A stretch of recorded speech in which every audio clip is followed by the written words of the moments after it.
All right. Hey, thanks. Tom Marlowe here. Thanks everybody for joining us. I am joined today by Zakalaski Carrion, also known as Z for short. Uh, Z's a senior manager for docketing and client records at the Schwegman firm.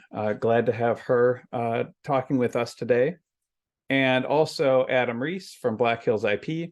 He's IP automation specialist lead, basically takes care of all of the automation setup, configuration, and everything around that for us at Black Hills IP. And I'm Tom Marlowe, CTO with Black Hills IP and patent attorney.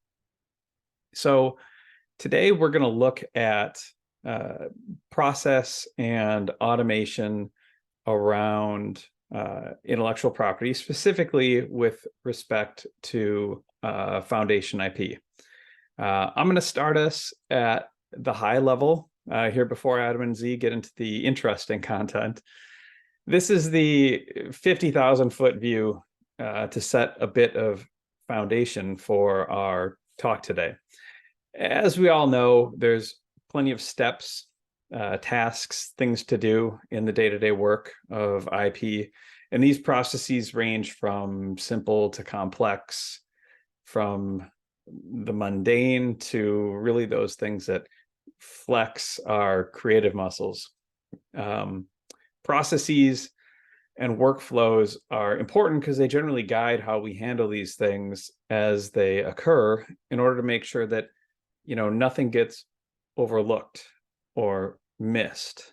And really, having good process is what allows us to best leverage our skills and expertise. So it's worth paying attention to as this field gets more and more competitive. At a high level, IP process starts with an input over here on the left. This is correspondence or communication, that kind of thing that then gets processed. The processing that's how do we handle this thing? What data do we need? The dates, numbers, names, etc. Once that is figured out, then we get to this third box over, the integration step. It's a fancy word for putting data into systems like a docketing system. This could be done manually. This could be programmatic. Once that's complete, typically there's some sort of report or confirmation that the thing was docketed, and then scheduling alerts us to when there's an upcoming deadline, and maybe that starts another workflow. Okay, this is all things that we're familiar with, and alongside these processes, there's also these peripheral processes that can be triggered from or use data from that workflow above. So before I go to the next slide, I think it's important to recognize that your IP process can be just this simple. And if you take a look at the way you operate with respect to these boxes, it can make it easy to see where you have points of congestion. Where does the work get very manual? Where does data come up that's tricky to obtain? And understanding these pressure points can help identifying areas to improve. Okay, so on the next slide, we're going to quickly break these boxes down just a little bit and see where FIP fits in the process. So at the input, we've got activities like scrape of correspondence from the USPTO, or email receipt of docketing communications, or foreign agent portals, like one that we have here at Black Hills called HANU, to allow for more automation and standardization of foreign agent communication. Getting the data is not always a simple or reliable step, depending on your source, but it's important. Everything flows from here. Now, once you have that communication, that document, that correspondence, we need to figure out exactly what it is. Extensive rules, modern AI models, this kind of tech exists to make these determinations quickly. Of course, sometimes human review is needed when automation is stumped, but these days it can be very time-consuming and inefficient to rely solely on human review here. Now, at the same time, when you're setting up automation, it's important to make sure that you aren't automating imprecision. This is something we've seen a number of times. There's a lot of devil in the details in IP, and you want to make sure that the tools that you're using can determine those details in order for you to actually be able to reliably automate things. Okay, now once we know what the document is, once we have all the relevant details and know how to deal with it, it needs to get into the docketing system. In this case, today we're talking specifically about FoundationIP. Thankfully, FIP has a very robust interface, which includes APIs for pushing the data in electronically. The beauty here is that manual input, keying, typing, this is all avoided. And the benefit is you see an increase in speed, an improvement in quality, and reductions in cost in the docketing process. And really, this is the trifecta of benefits, and it's very dependent on these API connections. So data goes in and dockets are created, right? Files are stored and the reporting can take place and keep all the stakeholders that are needed to be informed. Schedules for attorneys and paralegals, reporting out to clients, etc. On the periphery, the data through the process from the docketing correspondence to the data in FIP can be used to drive a number of different things like analytics, automated shell generation, or other workflow as needed for your practice. One of the things that's particularly helpful with FoundationIP is how it handles reference management for IDSs. There are nice, let's say, straightforward mechanisms to associate not only family members, but also technologically related matters for aligning references that need citation. The processing and input steps are important here too for the timely collection and delivery of those references. And then it's quite useful once they get into FIP. Becomes a smooth process for putting together docketing supplemental IDSs and being able to get those things pulled together for use. Okay. So I think at this point, you've got enough of my voice. I really want to hand things over to Adam and Z. I think Adam first, maybe you can share some knowledge of yours on automation. Thanks, Tom. Yeah. So I want to start by just talking a little about FoundationIP, both its benefits and the things that automation can help you with in it. So FIP has, as anyone who's worked in it knows, a very extensive library of country law and templates being the event system within FIP for docketing. And these templates all have attributes that need to be filled in correctly to trigger the proper due dates in your system. And there are multiple country law updates each year, which can change how these work and further complicate things. So there's a lot to learn in order to effectively utilize the system. Because there are so many options, it's imperative to enforce consistent use of these templates. So, across various matters, you want to be sure you're docketing the same document using the same template each time, and you're entering the attributes the same way. Otherwise, there's going to be confusion with whoever's using the docket. And by using a template specifically suited to a situation, you can really reduce the manual steps that your docketing team has to do.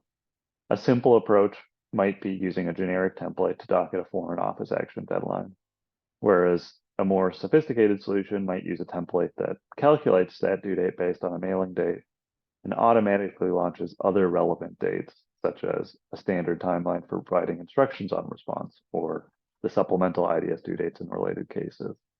Both approaches work, and depending on the situation, sometimes the generic actually can be preferable, but the latter can often reduce the manual steps that your team has to take, and those seemingly small time savings can add up very quickly. And once you've implemented these consistent processes, the door is really open for automation. So if we can go to the next slide. Black Hills really enables this automation through a comprehensive system-agnostic library of documents and docketing events that covers all countries and case types. So what this means is when we receive an input document, whether it's from the USPTO, from a foreign agent, through the HANU system, we can use our AI to identify what the document is, both at a kind of high level, and break it down into processes associated with that document. One example of that would be a US patent non-final rejection. It can be labeled by the USPTO essentially one way only, but our system's going to look at the content of the document, the text, the checkboxes, the response period, matter data to make a determination of how it actually should be processed. So, if there's a restriction requirement, we'll note that. If it's a prioritized application, we'll note that. If the document indicates it might be final, that's another kind of distinction that we want to capture and push into your system accordingly. Another example would be the US patent interview summaries. Depending on how your firm dockets these, there could be generally, you can just docket the 30-day, 1-month deadline, or a lot of people like to align those with the open office action. Our system can look to see there's an open office action, calculate the deadline, and put it in appropriately. So with these document identifications, we maintain a standardized mapping of documents to FIP templates, including how to fill in these FIP templates. That mapping works out of the box and can really ease the knowledge barrier that FIP can often present. But it's also not a rigid system, and depending on docketing preferences and needs, these mappings can be customized at a document level to process the document differently. Next slide, please. So putting into context of what Tom described earlier, we start by receiving the document correspondence, and that's when our automation kicks in to begin efficiently processing it. We use our AI to identify what matter the correspondence belongs to, extract data to aid the decision making. So that's OCRing the document, leveraging patent office data where that's available. Basically anything we can get that will aid in the decision-making process is taken into account there. And then the system either produces a document identification, or in the slim instances that Tom mentioned before, where that the system is not confident enough, it will await identification by an experienced doctor. And then once that document's been identified and the appropriate kind of sub-process has been selected, our system will interface with FoundationIP to perform the defined docketing updates and save the documents in the designated FIP activity. At which point the docketing part is mostly done, but as you know, accuracy is paramount. So we also will then run an automated review process to confirm that the docketing updates occurred successfully, patent office deadlines have launched properly. At this point, docketing is complete, and our system can additionally choose to optionally send an email to personnel designated in FIP or designated client contacts in FIP or both, and even file that reporting email within FIP. This allows us to efficiently and reliably push data into our customers' systems so that they can pick them up for their own internal processes and free up the time of their professionals. So with that, I'll hand it over to Z to discuss the best practices that her team has found for working in and automating this. Thank you, Adam. Very interested information now that you have presented how the automation works between BHIP and FIP, which is our main docketing system. So I am going to talk about the best practices. The first one would be create template codes according to country laws and your procedures, making sure that you automate procedures in your reports. We know that communication is going to be key when you're working with other teammates, with other colleagues. And when you're working with other colleagues, that we talk about teamwork. And finally, we're going to be talking about written checklists and procedures. So our next best practice that will be create template codes according to your country laws and your procedures. There's going to be two types, the generic and the customized. Not when you are actually receiving documents that are not repeatedly received from the PTO document, you can use a generic template code. And keeping in mind that not every PTO form needs to have a customized template code. You don't need to waste your time creating a template code for documents that you're not constantly receiving.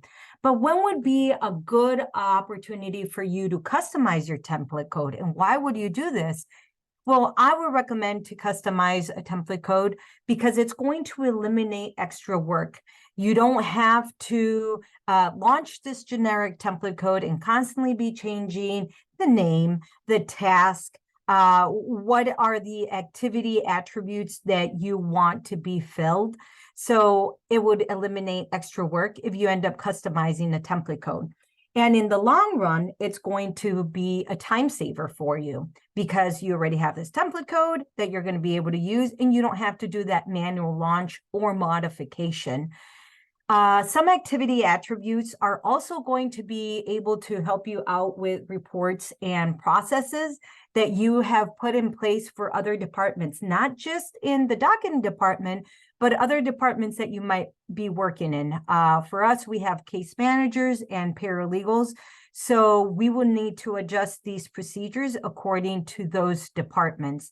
And when we adjust those procedures, we are also adjusting certain template codes and activity attributes that are in those template codes. So for us, at that point, it's worth customizing a template code.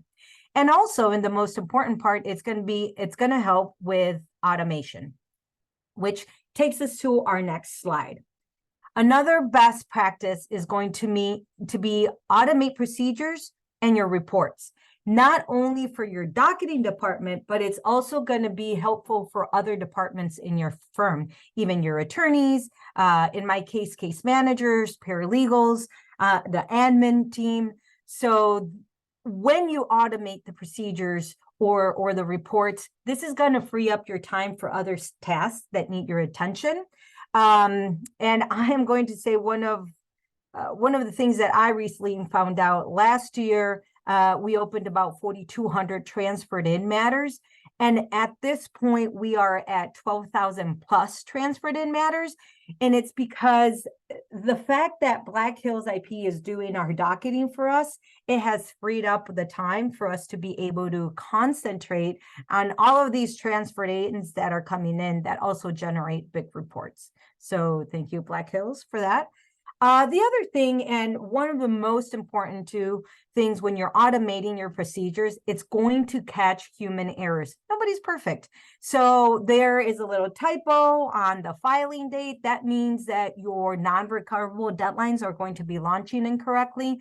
Also, priority information might be entered incorrectly, and that means your non-recoverable deadlines might launch with an incorrect date. Well, because Black Hills IP has our back, And I've gotten a little bit more comfortable with them too.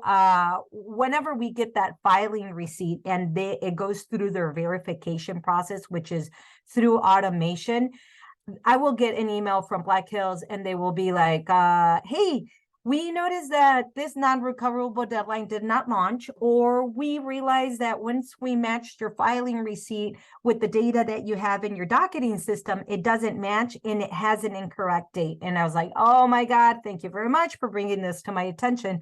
So points to you again, Black Hills IP, for catching these type of things. And it's because automation procedure has been put in place. So that takes us to our next one, which is going to be another best practice, is going to be communication. Communication is going to be key because you are working with your docketing system. You are working, in our case, we are working with Black Hills IP. And any changes or updates that happen, we need to communicate as a team so all of it runs smoothly. The reason why I can create a template code, and if I didn't communicate this with Black Hills, well, they're not going to be able to put it in their procedure and it's not going to be able to be automated. So if I create something, I should be communicating this change or this update to whoever I'm working with. Maybe you don't have Black Hills IP, but you have another docketer that's working with you. I would suggest for you to communicate this update or change to your colleagues, so everybody is in the same page, which takes me to the next slide. Teamwork. This is one of the best practices for me. Teamwork is going to make the dream work.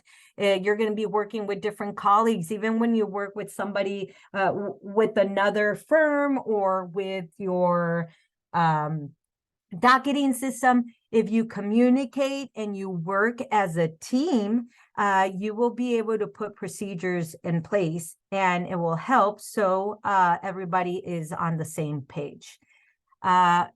That takes me to my next slide, which would be another best practice, the written checklists and procedures. Why is it important to have these written checklists? Why is it important to write your procedures?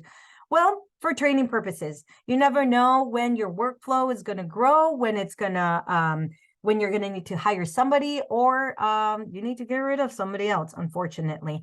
But training purposes, this is very important to have those written checklists because you will be doing some training. But if you have these procedures written down, you'd be like, can you please read this? And then if you have any questions, let me know. And of course, you'll go through the training sessions, but having that written down helps because I've been in Schwegman for 19 years, been in several departments, and I don't remember every single step every time. It's overwhelming, the amount of work that we have. So being able to rely on a checklist, be like, oh, this is the next step I need to do. It was one of those days, blurry days. I'm like, oh yeah, I have this written checklist. I can check this out and I can move on. And also having these written checklists and procedures, it will have everyone on the same page. And if anything happened, also try to keep up to date these checklists and procedures because country law changes. There's some updates. Last year, this procedure was not updated in automation. This year it is. So just making sure that you keep those checklists and procedures updated is great. And that takes me to my next slide. I am going to take advantage of this little platform and attendees. And I would like to do a little plug for an academy I am very proud of to being part of. And it's the SLW Academy. It recently launched in December. And our goal for this academy is to increase the representation of diverse candidates in the field of intellectual property. This is going to be a free platform for students to explore and prepare for a career in IP law. This is going to be high school students, college students in law or engineers. And the best of all, it's accessible and flexible education for high schoolers, like I had mentioned. It's going to be focused on IP training and practical skills. So whenever you have a chance, check it out, the QR code or the link that's provided there. And that's all I have, folks. Thank you. All right. Thanks, Z. Thanks, Adam. We're going to open up the table here to questions. Down in the bottom of the Zoom, there is a Q&A tab where you can post any questions that we can have folks answer with respect to docketing automation, use of FIP to drive some of that automation, anything along those lines. We made sure to leave a good amount of time here for that piece of the discussion. And let's see. All right, let me take the first one. Can you provide an example of a customized template code? Okay, so this would be in FoundationIP. I can take that one. Probably, yeah. All right, yeah, sounds good. I'll take that because it's something recently. The most recent one that comes to mind and that I believe most of you, if not all, might be familiarized is the e-grants for the U.S. matters. We all had to deal with this in, I believe, in May. We are no longer going to be receiving those original letter patent booklets. So now it's e-grant. It's going to be via virtual and downloaded in Patent Center. So at the time when this came up and we started to receive the e-grant notifications, we didn't really have an activity that we could use in FoundationIP. So it was in the futures, it was in the works, but in the meantime, we're receiving all of these e-grant notifications. And what are we going to do? This is where I tell you that it's a good idea to customize your template codes, because using a generic one, we would just be wasting time of constantly changing those activity attributes, the date received, date mailed, date reported to client. So then we proceeded to create a template code. And in the meantime, Black Hills IP was working away how to scrape the e-grant, not the notification, but the actual e-grant. So when they were able to put that in place, we created our template code.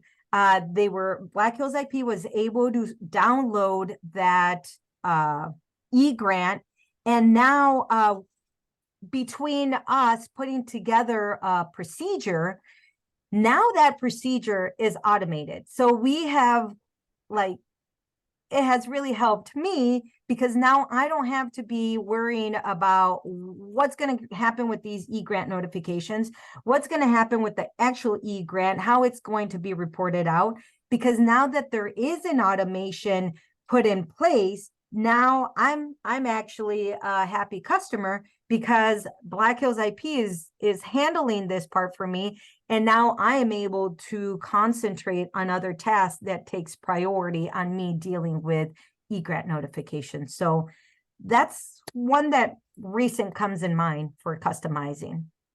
Yeah, that's a good one. Thanks, C. All right, we've got a few more. Here's one. How does the automation handle auto docketing when the PTO reuses form numbers, such as allowances and notices of allowability?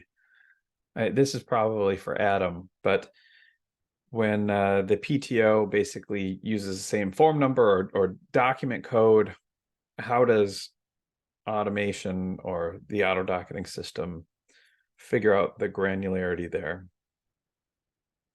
Yeah, so this question asker has pointed out kind of a difficulty with pair labels and dot codes.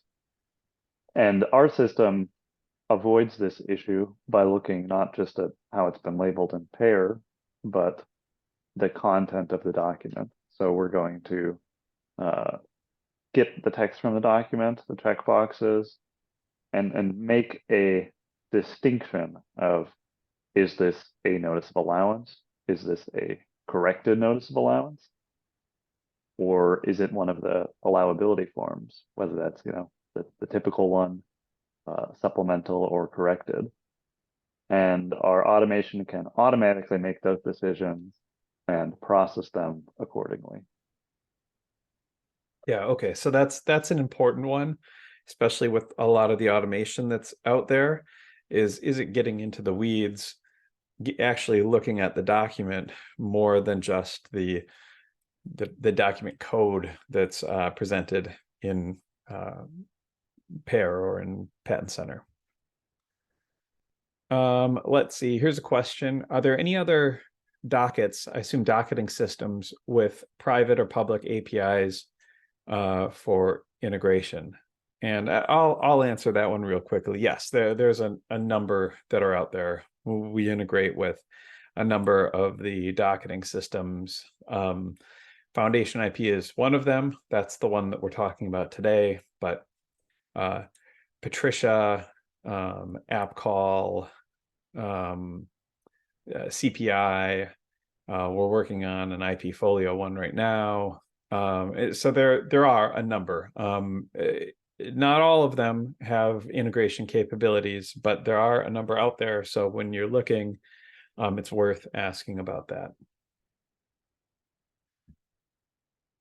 All right. When the automation process dockets an office action, is it capable of identifying the cited references?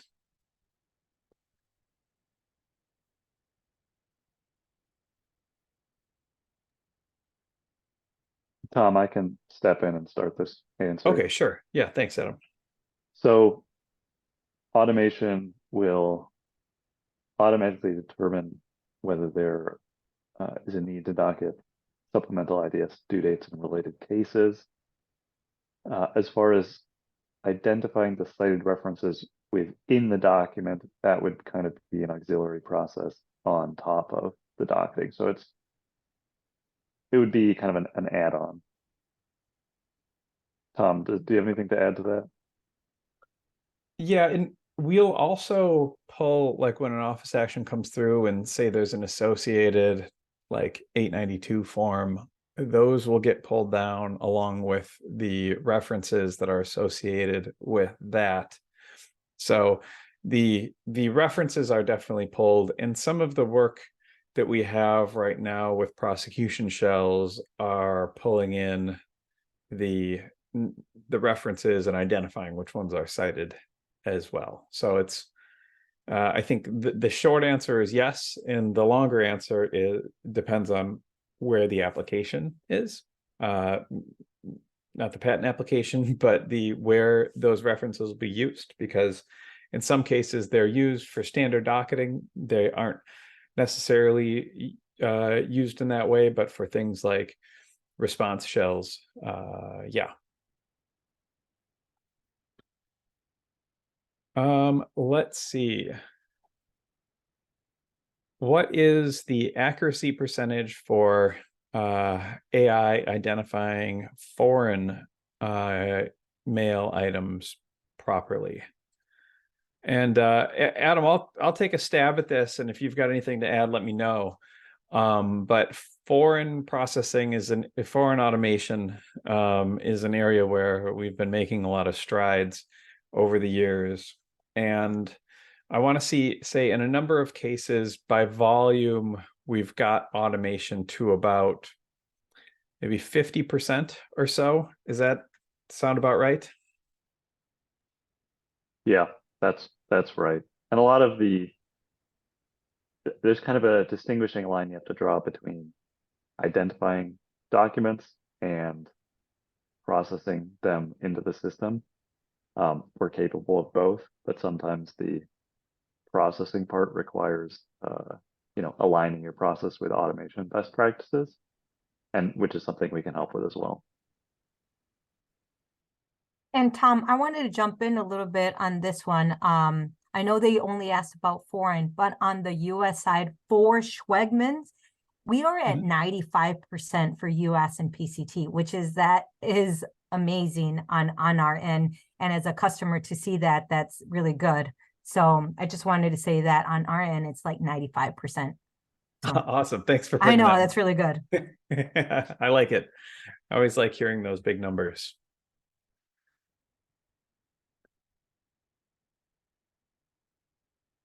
Let's see. Here's a quick one that I think I can answer. Can this scale down to a solo practitioner with Foundation IP and Black Hills IP? And I think the answer is yes. We've got the automation set up so that it scales to any size. Let's see. Do all Foundation IP systems have APIs? I want to say the answer is yes on that. It's a pretty standardized system from that perspective. So if you're using Foundation IP, it has the integration potential. Let's see. How configurable is the automation setup that is done for firms? So I think, Adam, this one's probably in your court, but I imagine this has to do with when you're doing an automation setup for a firm, how configurable is that to probably the activity codes that they use or the processes that they have? It's very configurable. So while we do have a standard mapping for those who are okay with that or don't want to tinker around with different setups, we can configure at a kind of document level. And when I say document, I mean kind of even the sub document categories that we talked about earlier, such as, allowance, allowability, that sort of distinction, or different types of non-final rejection. So any of those can be customized to use different FIP templates, to enter the attributes differently, to use multiple FIP templates. We have a lot of leeway there, and we're willing to work to achieve the process that our customers are looking for. All right. Yeah. Thanks, Adam. Another question kind of along those lines. How long does it take to have Black Hills set up and go live with docketing, US docketing automation? Maybe generally speaking. So if it depends a bit on how much customization is needed. We're going with the kind of the out of the box implementation, then it probably, I'd say about a month, Tom. Does that sound about right to you? Yeah, and even sometimes faster, right? If it is pretty straightforward. But yeah, that's probably a good amount of time to make sure all the I's are dotted and T's are crossed.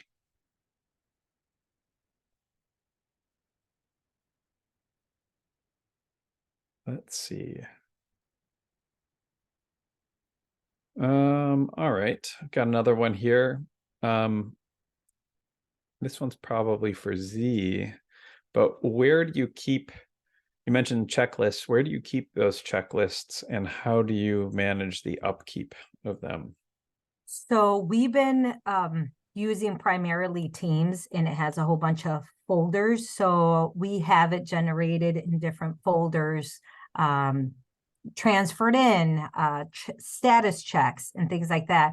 So whenever an update happens, sometimes we are advised that a certain client is not going to be filing powers of attorneys and we should not be doing status checks. Then we go immediately within the week and go update that checklist. Why within the week max? Because stuff is constantly happening and then you'll just forget. So the sooner that you get that checklist updated, that's going to be your priority. As soon as you receive instructions, you update that. But you can definitely do it in OneDrive, just those share folders that you have with your team. So and then there's that. when you update those checklists, probably along with the best practices you talked about, there's a communication element that comes along with it, right? Oh, for sure. I end up sending it to my whole team and then just say, and I do like a highlight of what I ended up updating, because some of our procedures, it gets a little crazy. It's like a 13-page procedure. So when I'm like, I updated this, you're like, what did you update in these 13 pages? So you just kind of do like a highlight of what you did. And then for whatever reason, any of those updates will, Black Hills needs to know about it, I will let them know, or I will include them in my email just as a heads up. Like, hey, I heard you. We put this new template code in place and we're going to create this new procedure. So everybody is in the same page. And sometimes I also include my paralegals and the CMGs, just so we are all aware that this new template code has been created or this new procedure was updated. It just depends which people are going to be affected with this change or update in your checklist. Mm-hmm. That makes sense. All right, let's see. We've got another question. Scraping entails machine reading, correct? How do you set this up? Okay, this is, I think, a big question potentially here. But when we talk about scrape, this was, if you think back to the flow diagram that we started with, that's at the input stage where we are getting, maybe we're talking about probably the input and the processing stage, but documents come from the US Patent Office, let's say. And there's a lot of mechanisms that are in place to get those documents regularly and reliably, and ideally as early in the morning as possible, in order to drive the processing step as early in the morning as possible, so that things can get out to docketing systems and people can get report outs at the start of the day. This is a very complicated process because it's, well, or I guess I should say it needs to be heavily monitored, because getting data from the patent office or for any of the sources that you're scraping it from can be unpredictable. So it's something that you want to monitor very closely in order to ensure that you've got that delivery on time and on schedule and as early as possible in the morning. But then once you've got the document, especially if we're talking about, I think what's meant by machine reading is like OCRing the document, is that part of that processing step, and this is what Adam talked about a bit, means looking at the document itself. So not just the code. And in this case, we're looking at the document for particular language. We're looking for checkboxes, we're looking for form fields, and we're also looking for text in some of the free text. So an example might be if there's a checkbox that indicates that it's a non-final office action, but then at the end of the office action, the examiner states that the action is made final. We want to be able to tell that there's a discrepancy there so that it can be handled appropriately. So that type of detail is really necessary in order to do full docketing. And yeah, it requires some pretty good machine intelligence to get to that point.